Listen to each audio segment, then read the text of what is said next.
Kasi feeling niya, kaya nangangarag yung showtime at nangangarag yung career ko because of him. Na parang, kung di naman tayo mag-asawa, hindi naman tayo makain ng cake. Kung di naman tayo makain ng cake, di naman nasusunod. Yeah, yung guilt, ang lalang guilt. Lahat ng umpisa niya, puro tungkol sa huwag kang magkakasakit. Sana huwag kang bumabis ka niya. Now, huwag kang maawala. Puro tungkol sa'yo. Wala siyang masabi pa sa sarili niya. Puro tungkol sa'yo. Kasi grabe yung pagmamahal sa iyan.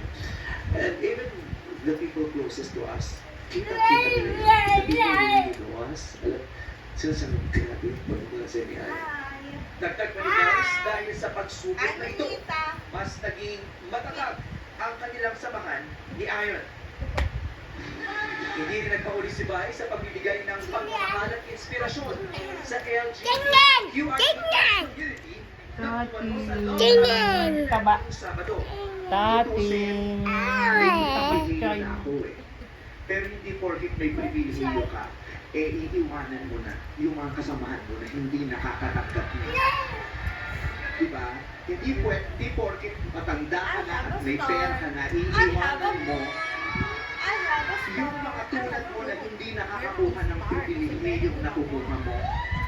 Dahil ang pribilehyo ngayon ay hindi dapat maging pribilehyo mo lang, dapat maging karapatan yan ng bawat isa. Para kay Vice, walang-iwanan at patuloy siyang paninindigan sa komunidad hanggang maabot ang inaasang na karapatan at pagkakapantay-pantay.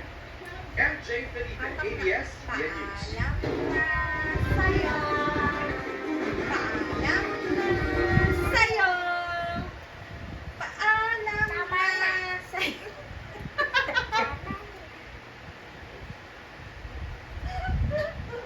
Paalam na tali.